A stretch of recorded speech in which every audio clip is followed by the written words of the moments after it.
Bismillahirrahmanirrahim. Alhamdulillahi rabbil alamin.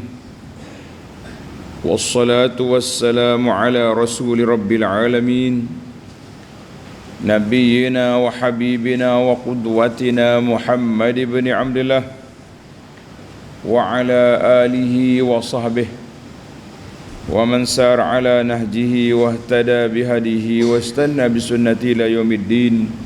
Amma ba'du.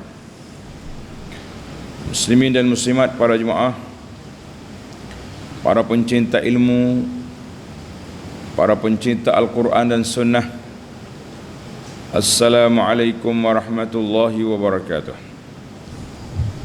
Alhamdulillah, syukur kita kepada Allah Azza wa Jalla pada pagi yang ceria ini, 25 hari bulan 1, 25 hari bulan 1 24, kita teruskan pengajian kita dalam tafsir surah Ali Imran. Surah Ali Imran, surah yang ketiga, juzuk yang ketiga. Siri kita hari ini yang ke-10. Maknanya sudah 10 siri kuliah tafsir surah Ali Imran. Ayat yang kita baca ayat 21 dan ayat 22. 21 dan 22. Ayat ini menceritakan kepada kita tentang apa? Tentang Yahudi membunuh Nabi. Dia bunuh Nabi dan dia bunuh juga para pendakwah yang ikut Nabi. Maka Allah Ta'ala bagi amaran pada mereka, amalan-amalan mereka di dunia hilang habis, di akhirat kosong, dan tak ada siapa akan tolong mereka di akhirat nanti. Itu amaran keras dari Allah Azza wa Jalla. Sekarang kita mula dengan baca ayat. Pelajar yang ada tafsir Pimpinan Ar-Rahman edisi Jawi, muka surat 100. A'udzu billahi minasy syaithanir rajim. Innal ladzina yakfuruna bi ayatillahi wa yaqtuluna an-nabiyyin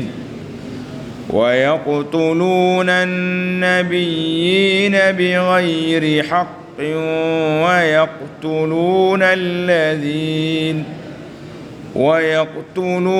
alladhina ya'muruna bil qisti minan nas fabashshirhum bi'adzabin alim. Ulaika alladhina habitat a'maluhum fid dunya wal akhirah wa ma lahum min nasirin.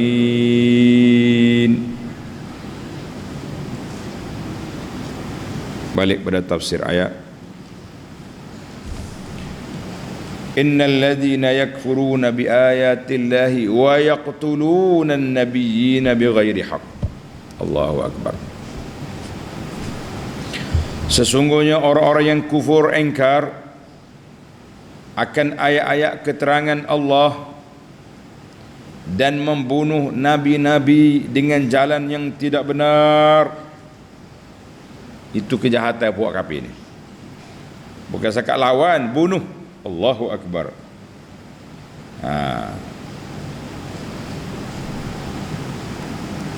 Serta membunuh orang-orang yang menyeru manusia supaya berlaku adil. Maka sampaikanlah berita yang menggembirakan mereka dengan azab seksa yang tidak terperi sakitnya. Na'udzubillah. Tulis pelajar, munasabatul ayah. Ayat ini munasabah dengan ayat sebelumnya apa? Ayat yang sebelum menceritakan kepada kita tentang ikhtilaf ahlul kitab. Ahlul kitab Yahudi dengan Nasara berikhtilaf yang berpunca daripada al-baghy wal hasadu wal baghdha, berpunca daripada jahat, baghyan, hasad, dengki, iri hati, itu punca dia.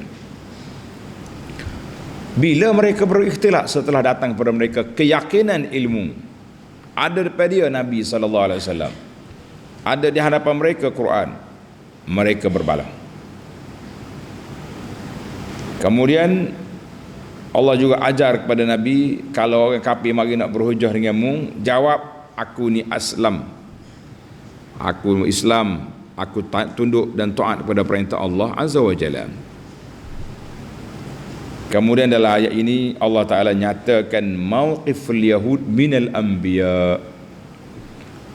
Puak-puak Yahudi ni bukan dengan Nabi Muhammad sallallahu alaihi wasallam saja yang mereka lawan. Mereka nak bunuh, mereka dah bunuh pun nabi-nabi mereka. Seperti tengok nota dia berkata, orang-orang kafir yang mendustakan ayat-ayat keterangan Allah dan membunuh nabi-nabi dengan kejam. Siapa dia? Iaitulah puak-puak Yahudi. Yahudi terkenal dengan nama qatalatul anbiya. Boleh? Yahudi qatalatul anbiya, pembunuh nabi-nabi. Mereka telah membunuh Nabi Zakaria dan Yahya alaihi wassalatu wassalam, serta beberapa orang nabi yang lain yang telah diutuskan oleh Allah kepada mereka. Main-main awak.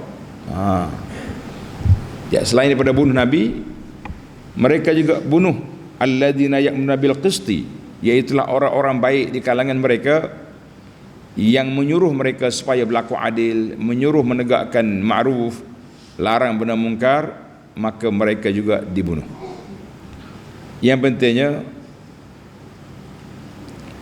kenapa Yahudi dulu dipersalahkan Yahudi sekarang?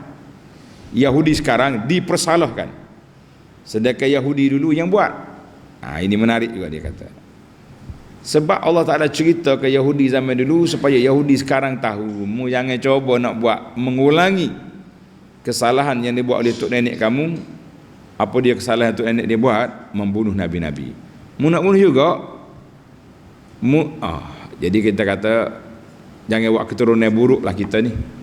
Jangan menambahkan rekod buruk dalam dunia ni, jangan. Baiklah, kita balik kepada tafsir satu-satu. Innal ladzina yakfuruna bi ayatillah, orang-orang yang kufur, engkar dengan ayat Allah. Tulis, itu kesalahan pertama dia. Kesalahan pertama puak ahli kitab ni kufur terhadap ayat Allah. Fayukazzibuna biha istikbaran wa inadan, mereka takabur, mereka mendustakan ayat-ayat Allah dengan cara istikbar, sombong, angkuh, kerah kepala, tak dengar kata. Itu semua tu boleh pasang belakang makna dia tu.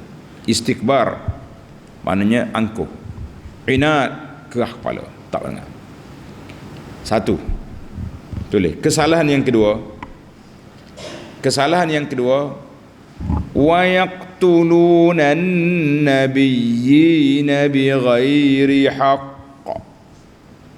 dan mereka membunuh nabi-nabi dengan jalan yang tidak benar. Mana ada jalan benar? Nabi yang benar, mereka yang salah. Jadi di ayat ini yaqtulun dibaca dua qiraat. Yaqtulun seperti yang kita baca sekarang dengan makna membunuh nabi, satu pihak je.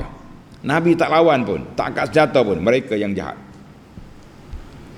Ada qiraat lain pula, qiraat Hamzah, wa yuqatiluna, innal ladzina yuqatiluna, wa yuqatiluna nabiyyin.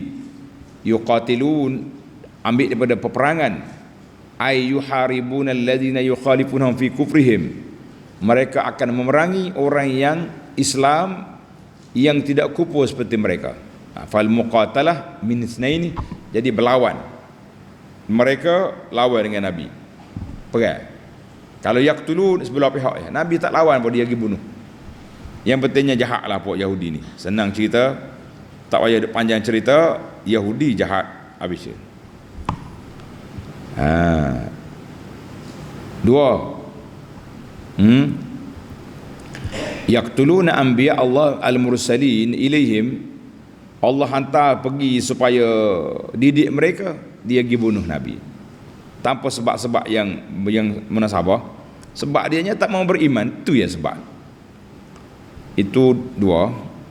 Tulis. Kesalahan yang ketiga, wa yaqtuluna alladhina ya'muruna bil qisti minan nas, serta membunuh orang-orang yang menyeru manusia supaya berlaku adil. Jadi lain daripada Nabi, lain daripada Nabi, maka itu dia panggil pendakwah-pendakwah. Hawari, pengikut-pengikut Nabi. Jadi termasuk semualah Nabi dan pengikut dia. Mana tiga kategori lah dia ni. Kesalahan yang paling berat kali syirik. Kesalahan yang kedua bunuh Nabi. Kesalahan yang ketiga bunuh para pendakwah pengikut Nabi. Jadi sebab apa dia bunuh? Sebab apa dia bunuh? Sebab takabur, tak mau terima dakwah. Tak mau terima dakwah Nabi, tak mau terima dakwah para pendakwah, mereka bunuh. Karena itulah para ulama tadabbur mengatakan bahawa kerusakan manusia, punca kerusakan manusia mari daripada angkuh, sombong, takabur. Jadi para jemaah sekalian, kita yang tadabbur Quran ni, tiga sifat ini perlu dijauhi dan dibersihkan hati kita, ditazkiyahkan hati kita daripada sifat sombong, takabur, bangga diri, berasa kita hebat orang lain tak hebat, kena hapuskan. Apakah dalil ataupun penerangan yang jelas tentang bahayanya sifat ini? Sifat takabur ni apa bahaya? Tulis pelajar. Hadis Nabi sallallahu alaihi wasallam daripada Abdullah bin Mas'ud radhiyallahu anhu, qala Rasulullah sallallahu alaihi wasallam, al-kibru batarul haqqi wa ghamtun nas. Nak tahu kita takabur ke tidak? Senang. Tanda pelajar. Parameter takabur, kayu ukur pembaris, budak-budak Kelantan kata scale. Nih, mungkin nak scale. Enggak apa? Kayu pembaris itu scale dia panggil, scale. Kecak orang putih di sini. Scale. Parameter dia panggil. Nak tahu kita takabur tak senang ya. Nabi kata al-kibru batarul haq. Orang sombong ni dia tolak kebenaran. Satu. Yang kedua, ghamtun nas, dan menghina orang. Itu dia panggil tanda sombong. Apa beza? Satu lagi itu dia panggil takabur. Satu lagi riak. Riak ni nak nunjuk amalan dia ya. Dia tak condemn orang. Tapi dia nak tunjuk hak dia buat. Oh, aku ni hebat, aku kuat ibadat, kuat zikir, kuat sedekah, kuat segala-gala. Itu dia panggil riak, nak nunjuk ke orang. Tapi takabur lah, dia tolak kebenaran, ghamt, hina orang. Siapa awak? Contohnya orang ni buat benda tak baik, kita pergi nasihat, pak cik, haram benda ni, rokok ni haram pak cik. Siapa awak? Maknanya dua perangai. Satu dia tolak dakwah itu ni, nasihat kita. Yang kedua dia perkecilkan pula orang yang nasihat kepada dia. Itu dia panggil takabur. Senang je hadis Nabi. Tulis hadis. Hadis ni rawahu Muslim, hadis sahih. Nabi buat dua patah perkataan. Al-kibru batarul haqqi wa ghamtun nas. Tanda orang takabur, tolak kebenaran dan menghina orang. Kita tengoklah. Istafti qalbak. Tahun dulu kita baca hadis kan. Tanya hatimu. Tanya hatimu. Kita ni jenis mana? Kalau orang nasihat terima ke tak terima? Atau orang nasihat, penasihat tu yang kena? Ni ada juga orang lagi tu perangai. Bila kita nasihat dia bukan nak terima nasihat. Dia hina kita pula, dia kecam kita pula. Macam budak-budak netizen hari ni. Siapa bagi nasihat yang tak kena selera dia, kecam. Dia panggil kecam jama'i, kecam ramai-ramai. Siapa dia tak kira lah. Mufti ke, ustaz ke, tok guru ke, baba ke, kalau nasihat tak betul dengan selera dia, dia akan kecam. Ada kalanya terpaksa pendakwah ni mufti kena mengalah. Contoh saya tak kait dengan isu mana-mana, nak ceritanya manusia hari ni tak terima nasihat, dia panggil kecam. Kita pun kalau kita tegur benda yang sama yang ditegur oleh orang, jawabnya kita masuk dalam senarai dikecam oleh orang. Tak usah duk cari penyakit lah kita nasihat yang baik-baik. Orang yang nak dengar alhamdulillah, orang yang tak nak dengar kita serahlah dia kepada Allah Azza wa Jalla. Cakap pun tak guna. Orang Kelantan kata kecek pun tak ada faedah. Kita bercakap ni kalau orang nak dengar tu ada faedah. Kalau kita bercakap kita kena kecam, baik kita nasihat secara baik. Alhamdulillah, tengok di mana tempat orang nak dengar nasihat, di mana tempat orang nak belajar, di mana tempat orang suka mengaji Quran, di situlah kita mengajar. Itu lebih berfaedah daripada kita pergi letak diri kita di tempat yang dikecam oleh orang kalau tak ada faedah. Ingat, malam tadi ada kaitan dengan ayat ni. Subhanallah, banyak kali dah kan ayat munasabah dia panggil. Munasabah, kalau kuliah malam tu tajuk ni, pagi ada ni, ada kaitan, ataupun pagi dengan malam. Jadi kita kena tengok, kalaulah benda tu mungkar dengan sebab kita larang, dengan sebab kita tegur, membuka minda, mencelitkan mata orang yang mendengarnya, teruskan, pedulikan, jangan peduli kecaman orang. Sampai bila kita nak suruh orang semua suka? No.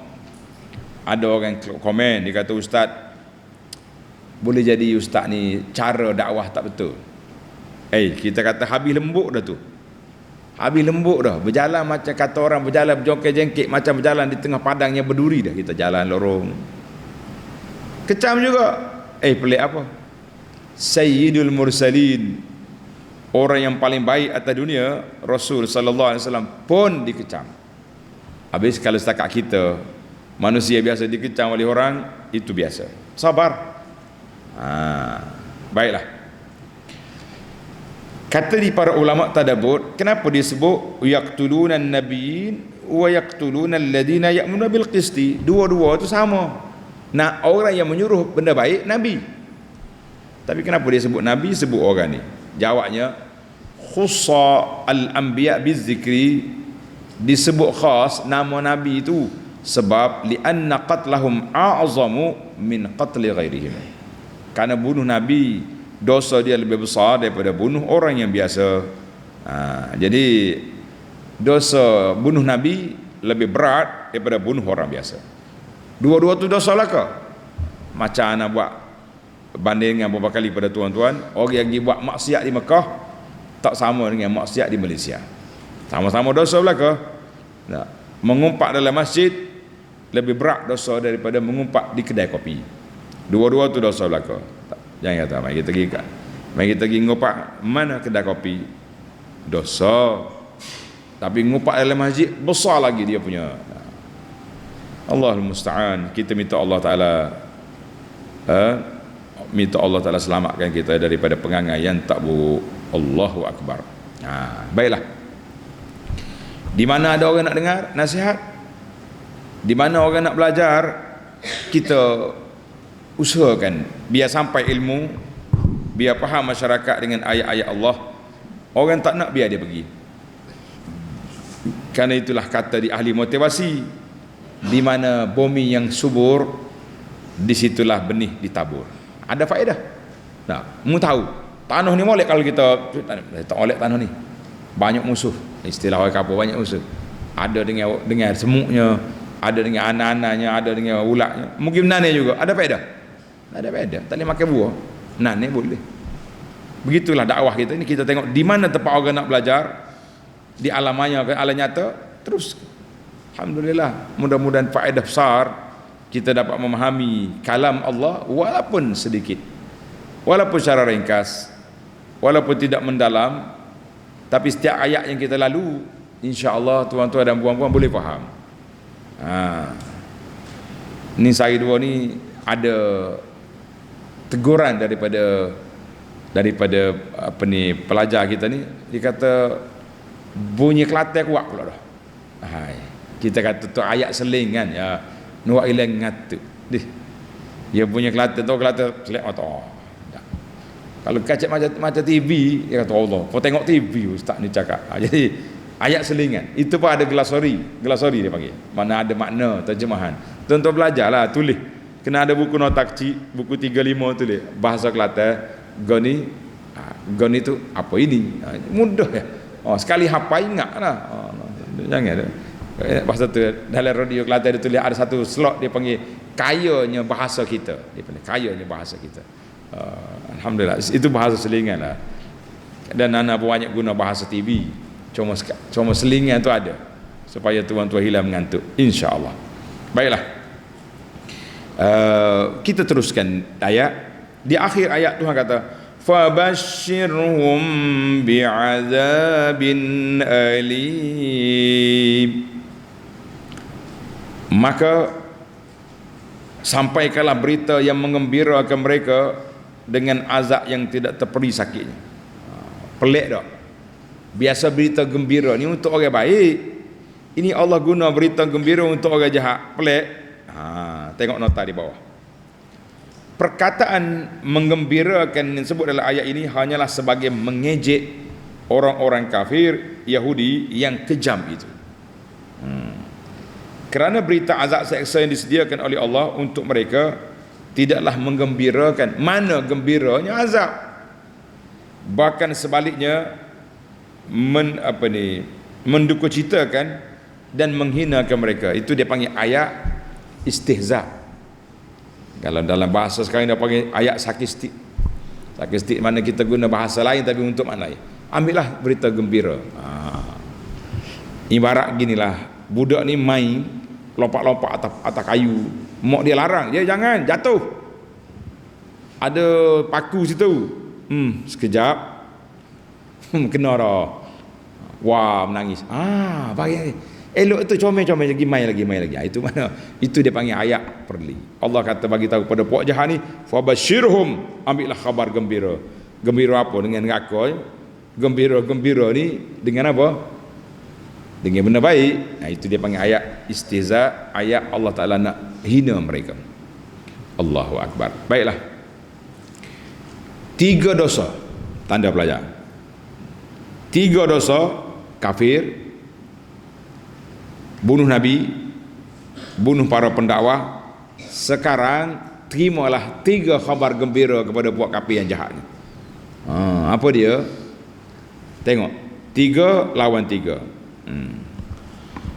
Ulaika alladzina habitat a'maluhum fid dunya wal akhirah wa ma lahum min nasirin. Allahu akbar. Mereka itulah orang-orang yang telah rusak amal perbuatannya di dunia akhirat. Tanda hukuman yang pertama, Allah letakkan di atas kepala mereka, amalan dia gugur, rusak, punah, tak ada nilai di sisi Allah Azza wa Jalla. Ai alladzi zakarnahum, kumpulan 3 penjahat yang kami sebut dalam ayat lepas, humul ladzina batalat a'maluhum fid dunya. Amalan baik di atas dunia gugur semua, Tuhan tak nilai. Fala yantafi'una bi athariha at-tayyibah fid dunya. Data dunia pun mereka tak dapat apa dia ni, kesan yang baik. Fala yantafi'una wala yanaluna biha mahmadah.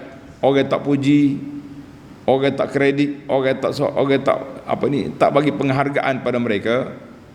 Bahkan mereka dicela, dihina, dilaknat di atas dunia ini, sampai ke akhirat mereka dilaknat. Karena itulah bila sebut tentang Yahudi ni dia panggil qatalatul anbiya, pembunuh nabi-nabi. alaihim la'ainullahil mutatabi'ah ila yaumil qiyamah, ke atas mereka lah laknat Allah Ta'ala sampai ke hari kiamat. Itu pasal tu dia panggil, Allah sendiri sebut mereka dalam surah Al-Fatihah al-maghdubi alaihim, golongan yang dimurkai oleh Allah. Siapa dia dimurkai oleh Allah? Ketua besar dia siapa? Yahudi.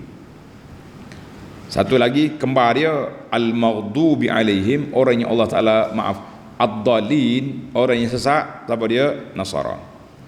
Kita pengikut Nabi sallallahu alaihi wasallam duduk tengah, sirati mustaqiman, tengah, tidak dimurkai oleh Allah dan tidak sesat. Jadi jangan buatlah benda-benda, perkara-perkara yang dimurkai oleh Allah. Jangan buat benda yang dimurkai oleh Allah. Kalau buat, mu cari penyakit. Kalau buat, mu cari pasal. Jadi tak mau cari pasal, duduk tengah. Inilah dia panggil jalan al-jamaah. Apa dia jamaah? Jamaah ahlus sunnah. Jamaah itu ahlus sunnah, orang yang mengikut Nabi sallallahu alaihi wasallam, ikut para sahabat, ikut para ulama tabi'in, ulama salafus salih, dan mengikut para ulama yang jujur, yang ikhlas sampai ke hari kiamat insya-Allah. Baiklah. Satu. Ulaika habitat a'malum fid dunya wal akhirah. Ulaika fid dunya wal akhirah, maknanya undang-undangnya di dunia gugur amalan, yang kedua di akhirat juga gugur.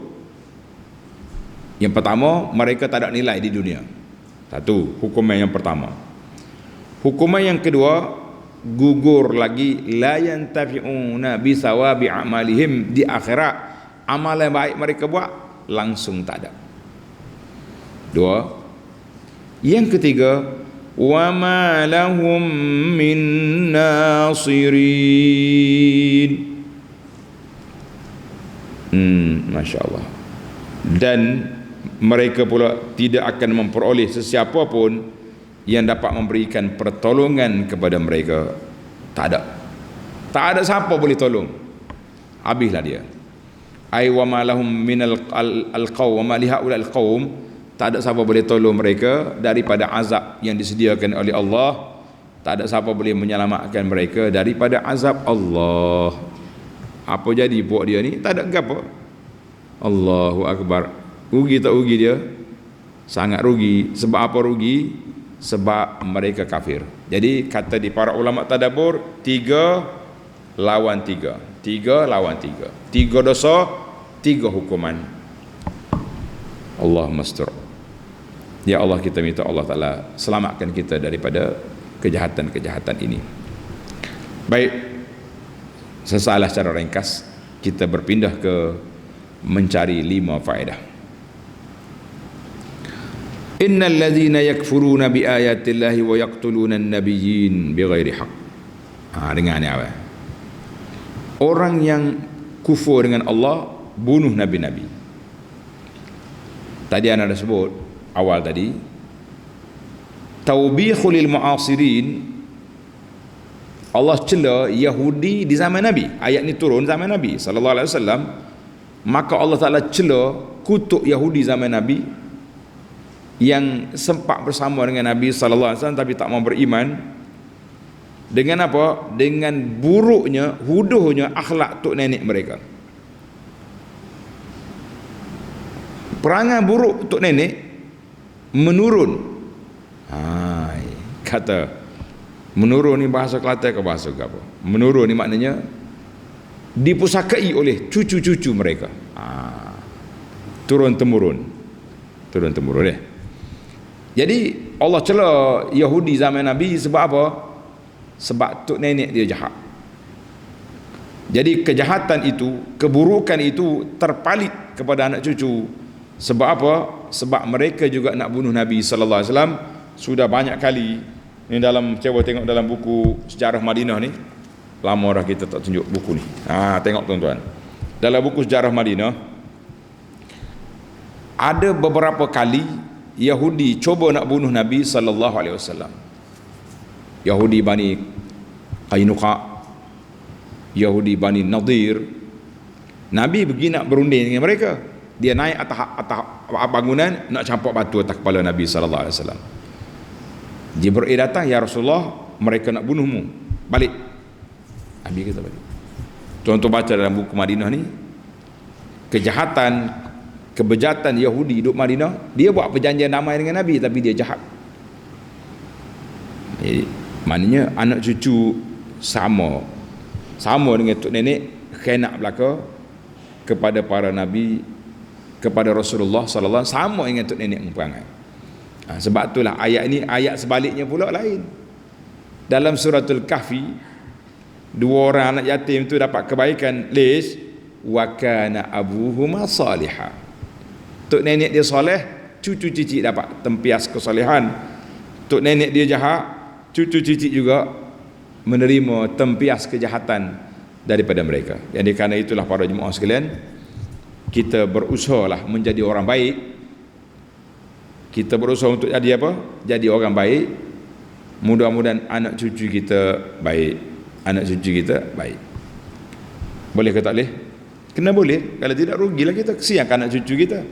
Tok nenek dia tak baik, anak cucu pun tempias sama. Cucu siapa tu? Hai, tok ayah dia dulu kat Allah. Habis bagi hilang dari kapur ni, tok dia lah tu. Jadi tempias keburukan tu kepada dia. Cucu siapa ni? Masjid ni tok ayah dia lah buat ni. Jadi kita nak biar gitu kita tinggal. Pasal itulah kata orang, dunia ni bukan tempat tinggal tapi tempat meninggalkan. Meninggalkan apa? Meninggalkan kebaikan. Kita tak ada, bagaimana kata pendakwah, manusia yang bahagia dia mati, kebaikan tak mati. Manusia celaka dia mati, keburukan dia tak mati. Itu berat. Baik, kita pindah kepada yang kedua. Isu yang kedua daripada ayat ini, isu yang kedua, sebelum yang kedua tu, cuba tuan perhati, Allah guna, dia panggil, Allah Ta'ala guna fi'il mudhari', tidak fi'il madhi. Yakfurun, tengok ayat, yakfurun wa yaqtulun wa ya'murun. Ji'a fi hadhihi salah bil af'alil mudhara'ah, mudhari'. Maknanya benda ni benda berlaku dah, patut dia guna qatala wa kafara wa qatala wa amara, tapi dia guna yakfur. Makna dia panggil fi'il mudhari' menunjukkan benda depan. Tapi nak cerita benda lepas, menunjukkan kepada istifza'an, beraknya perbuatan jahat itu, dan nak menunjuk bahawa benda tu berulang. Bukan tok nenek yang buat, anak cucu buat juga. Tok nenek dia nak bunuh Nabi dulu, bunuh Nabi Zakaria Yahya, cucu dia nak bunuh Nabi Muhammad sallallahu alaihi wasallam. Jadi ingat molek dah. Kita ingat molek, anak-anak jaga perangai, jaga akhlak, tok nenek jaga adab. InsyaAllah Tuhan jaga anak cucu kita biiznillahi azza wa jalla. Yang kedua, Allah Ta'ala sebut di sini salah satu anwa'in minal wa'id, tiga dosa dengan sebab tiga hukuman dengan sebab tiga dosa. Ingat molek. Yang pertama, ijtima'u asba'il alam wal makruh fi hakim. Jadi semuanya Tuhan letak atas mereka sebab-sebab keburukan kerana dia buat benda buruk atas dunia. Fabashshirhum bi'azabin alim. Azab. Satu. Yang kedua, zawalu asbabil manafi' anhum bil kulliyah. Sebab-sebab yang boleh memberi manfaat di akhirat kosong semua. Ulaika habitat, amalan baik atas dunia fail, kosong, sifir, tak ada. Tuan-tuan kena ingat, kita orang beriman, bila kita buat benda baik, dia jadi pahala di akhirat. Pahala itulah yang menyelamatkan kita, yang melayakkan kita mendapat rahmat Allah. Bila kita dapat rahmat Allah, syurgalah tempat dia. Jadi hak ni tak ada aset langsung untuk akhirat. Dia baik, dia buat orang charity, tak ada charity, tak ada cari itu, kosong, rekod account akhirat tak ada. Yang ketiga, mereka kekal dengan list wa ma lahum min nasirin, tak ada siapa boleh tolong mereka. Ini kata di para ulama, 3 dosa, 3 azab dengan sebab 3 perkara yang tu. 3 kategori azab ni berat-berat belaka dengan sebab nilai value di atas dunia ni tak ada. Ini masalah. Itulah yang dikatakan 3 maksiat dia datang dengan 3 azab. Baik. Yang ketiga, tulis faedah yang ketiga, wa yaqtuluna alladhina ya'muruna bil qisti minan nas. Mereka bunuh orang-orang yang suruh orang buat baik di kalangan manusia biasa. Manusia biasa. Orang yang suruh benda amar makruf, orang yang larang daripada benda mungkar, maka mereka ini akan diazab, akan dihina oleh puak-puak kafir. Ingat molek tu. Maka kata di para ulama, khija amar ma'ruf nahi mungkar ini juga khija kewajipan kepada umat-umat yang terdahulu, bukan untuk kita saja. Dalam kuliah semalam, malam tadi kita dah baca ayat lu'inal ladzina kafaru min bani Israil ala lisani Dawud wa Isa bin Maryam dzalika bima asaw wa kanu yatadu kanu la yatanahawna 'an munkarin fa'alu. Jadi punca mereka dilaknat sebab apa? Sebab mereka tidak larang benda mungkar, tidak suruh benda ma'ruf. Jadi hati-hati para jemaah sekalian, jangan berani-berani kita, jangan diam. Dia panggil apa dia istilah budak-budak ni, jenis nak menyelamatkan diri ni. Kenapa tak tegur benda mungkar? Alah, kita tegur kau orang marah, baik kita diam dia selamat. Jangan. Kerja kita orang mukmin, orang beriman, kena tegur, kena larang benda mungkar, suruh orang buat baik. Yang keempat, tulis yang keempat, tak banyak hari ni ringkas ya. Yang keempat, ayat yang sama masih lagi menyintakan bahawa annal qa'im bil amri ma'ruf tali manzilatu fil 'izami manzilatul anbiya. Orang yang mengambil tanggungjawab berdakwah, ajak benda baik, larang benda mungkar ini, kedudukan dia selepas daripada maqam anbiya. Nabi tak boleh lawan. Dia yang pertama. Yang pertama sekali Nabi sallallahu alaihi wasallam, alaihi wassalatu wassalam. Yang kedua, para pendakwah yang bekerja amar ma'ruf nahi mungkar. Semalam kita sebut pendakwah ni dua benda dia kena ada. Yang pertama dia kena ada ilmu yang dia nak ajak orang, ataupun ilmu yang dia nak larang. Kalau tak ada ilmu bahaya, dilarang benda hak tak payah larang, pergi ajak orang benda yang tak patut ajak.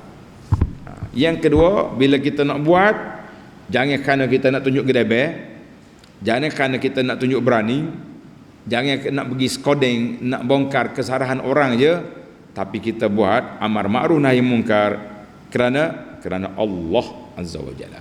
Kerana siapa? Kerana Allah, bukan kerana orang lain. Jadi kerana Allah lah kita tegur. Baik. Yang kelima, yang terakhir. Yang terakhir, di sana mabda' prinsip, tulis, prinsip amar ma'ruf nahi mungkar ini ada beberapa perkara yang perlu kita belajar. Pelajar-pelajar perlu kita belajar. Prinsip dia bukan senang-senang. Yang pertama sekali, adakah syarat kita nak suruh orang buat benda baik, nak larang benda mungkar ni, kita dulu kena jadi baik. Jadi ada orang kata, mengikut ulama Ahlussunnah kata laisa min syart, bukan syarat. Kenapa awak tak larang orang tu buat benda tak baik tu? Tak boleh, saya pun perlu baik lagi.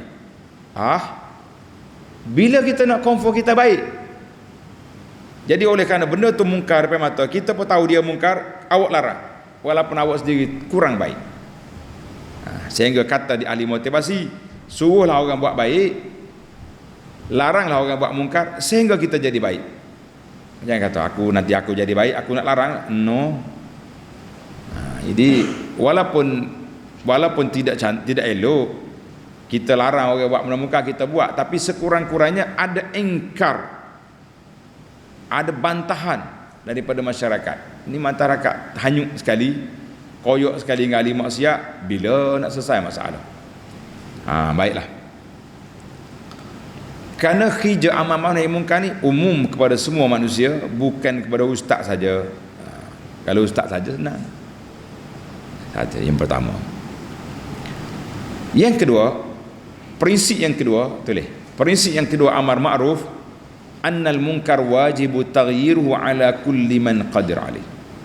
Benda mungkar wajib diingkari oleh siapa saja yang mampu untuk mengingkarinya. Tak kira dia ustaz ke, dia ustaz ke, dia pegawai agama ke, dia pegawai dia, semua kita bertugas larang benda mungkar. Kerana hadis yang kita baca, hadis Abu Sa'id Al-Khudri, Nabi SAW telah meletakkan 3 kategori ingkar. Yang pertama, man ra'a minkum mungkaran, siapa dia tengok benda mungkar, dia kena larang dengan tangan dia kalau ada kuasa. Tak ada kuasa dengan lidah dia, dengan nasihat, dengan teguran, tak ada juga dengan hati, mesti kita kena larang. Wa zalika adhaful iman, itulah yang paling lemah sekali iman, kalau kita boleh engkar dengan hati. Tapi kalau dengan hati pun tak engkar, itu bukan lemah iman, iman stroke nama dia, iman yang tak bermaya. Na'udzubillahi minal khuzlan. Kita minta Allah Ta'ala selamatkan kita daripada ditinggalkan tolong. Baiklah. Yang ketiga, mata yutrak, boleh tak kita tinggalkan amal ma'ruf nahi munkar? Boleh? Jawabnya tidak boleh. Sebab bila kita tak ingkar mungkar, kalau mari bala, Allah turun semua sekali kena. Tak kira orang baik, orang tak baik, bala ni akan kena belaka atas kepala semua orang. Na'udzubillah. Maka para jemaah sekalian, tamatlah prinsip amar ma'ruf nahi munkar. Yang penting nak larang orang, biar kita tahu benda tu mungkar. Kalau kita tak pasti, rujuk dulu kepada orang-orang yang tahu, kemudian kita ingkar mengikut peringkat kemampuan kita. Jangan totok, jangan melulu, jangan orang panggil tak terpasal. Biarlah kita ingkar, jangan membawa kemungkaran yang lebih besar. Itu kaedah besar. Mengingkari kemungkaran, jangan menyebabkan ingkar lebih besar. Kalau tidak, kerana masa sudah tamat, banyak contoh-contoh yang kita akan tunjukkan. Tapi insya-Allah tidak kata orang, tidak akan mengecewakan para jemaah. Dalam kitab kita ni, Islam cara hidup, akan ada maratib, contoh-contoh yang menarik untuk kita bahaskan dalam tajuk kewajipan berdakwah, amar ma'ruf nahi munkar. Insya-Allah kitab ini dibaca pagi Jumaat ketika kita tidak musafir. Kita akan baca biiznillahi azza wa jalla. Tamatlah ayat kita, insya-Allah kita sambung lagi ayat akan datang dalam CD yang akan datang pada pagi Sabtu, iaitu ayat 23, 24 dan ayat 25 insya-Allah. Subhanakallahumma wa bihamdika asyhadu an la ilaha illa anta astaghfiruka wa atubu ilaik. Wa sallallahu ala nabiyyina Muhammadin wa ala alihi wa sahbihi ajma'in walhamdulillahi rabbil alamin.